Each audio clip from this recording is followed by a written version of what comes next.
get this started here. So go ahead and introduce yourself to our Phoenix group and tell us what you do. Okay, so my name is Carlos Baena, and I'm the director of Star Trek Unification, the short film that came out a few months ago.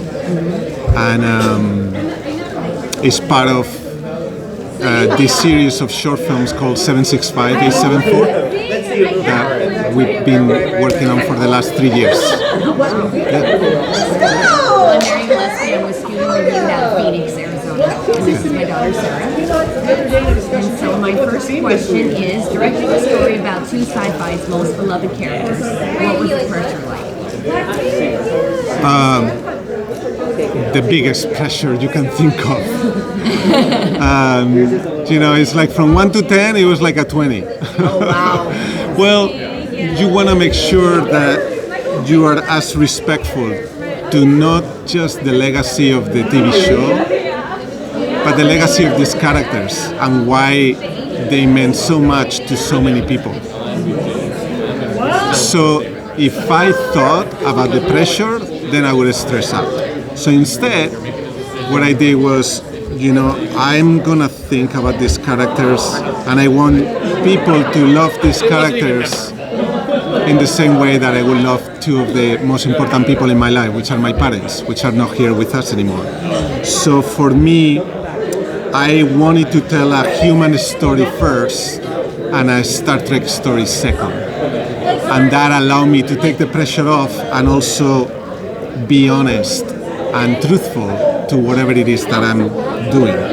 I feel like audiences have a bullshit radar, so the moment that you're trying to do something out of commerciality, out of greed, out of attention, they'll fill it up. They'll rip that into pieces.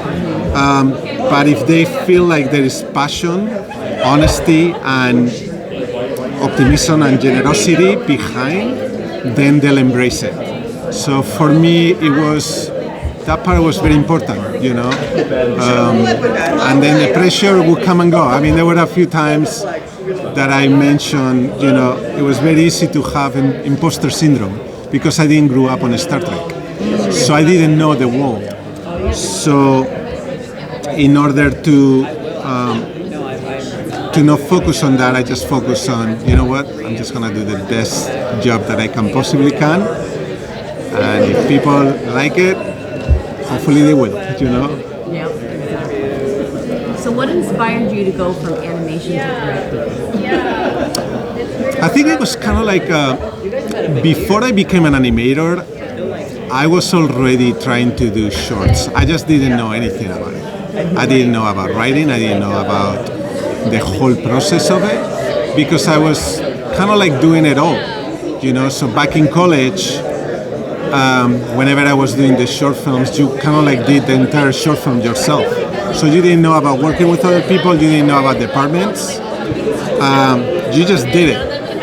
So then I went from doing shorts in college to then becoming an animator on something that was very compartmentalized, Being an animator on a movie that has like 500 people, it's kind of like a small section of the whole process. So after working on several movies at Pixar, I wanted to get back to learning about all the other departments. And the best way to learning is by making films. So that's kind of like that was kind of like an organic way for me to transition from being an animator to now directing different departments. Mm-hmm. Yeah. Do you think you'll go back to animation, or will you meld the two together? Yeah, I think if I went back to being an animator right now, well, it's two things. Like, I was an animator working in animation. I'm still working in animation, but as a director. If I went back to working in animation as an animator, most likely I would be the slowest animator on earth. Because, technologies have changed, and the process is a lot different. But the other part too, why I love directing, is like you are able to have a much bigger impact on on a story. Like you are able to give it a voice, not just a single character, which is kind of like what I used to do as an animator, but also as a global story. You know, like you are able to kind of like, you know, give it, you know, that much more of an influence. You know, like you influence the outcome a lot more. So, yeah. So, what would you say is your favorite part of directing? Unification is your first direct. No. It isn't. So, what are some of your projects and what are some of your favorites? Yeah. So as a director, I have directed mostly on short films and on TV. Not on features. And as a director, the question was, what's my favorite part of the process? That's a very difficult question to answer because every area has so much magic to it. Like, you know, starting a project when you haven't even written a script, the world is, you know, there's no limits.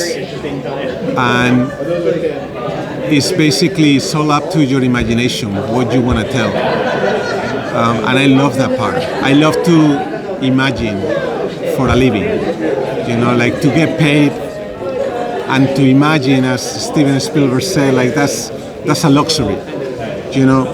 I think once you go from that to actually developing a script, it's great because you kind of like see something take shape.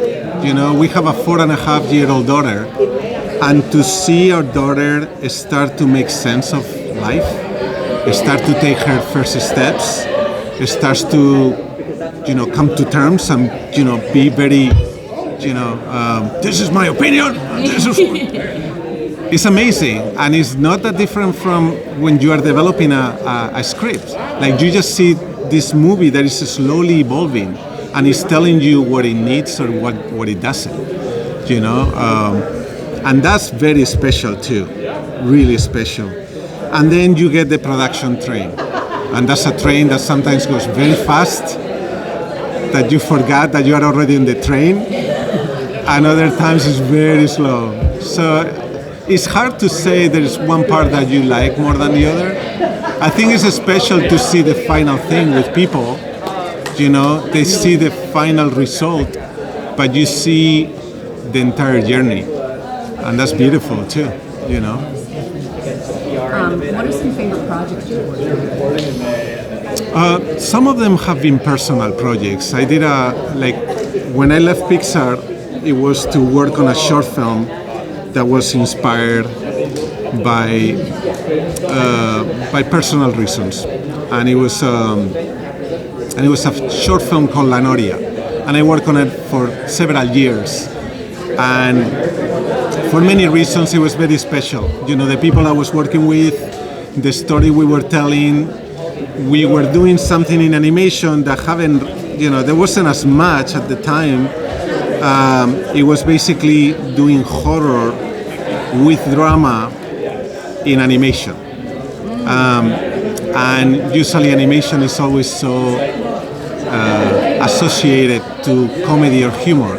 But I feel like in animation it's just a medium, so you can do anything you want. So that project was very special. I really love this project that I finished working with Skydance. It's a TV show called Wanda. It just has beautiful messages, and the people I was working with were amazing.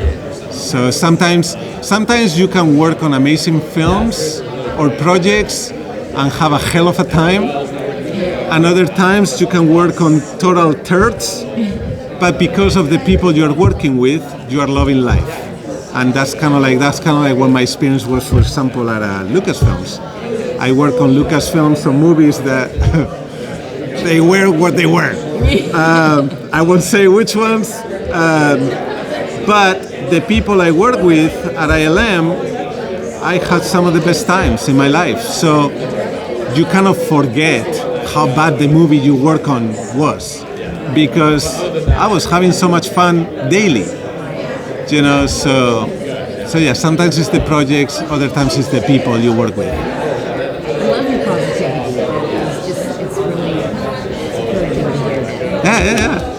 Do you have any projects you want to share with us that are upcoming? Most of the stuff that I'm working on is on development. Okay. I'm developing a project for Skydance animation right now, and it's on the early stages, so not much that can be said, other than we're having a great time. You're having a good time. And We're you know having what? a That's great what matters. time. When you have a job that is you're having a great time, it's not a job, it's fun. To be paid, exactly. I feel like I've been working on this industry now for 25 years, maybe more now. 1998 is when I left college.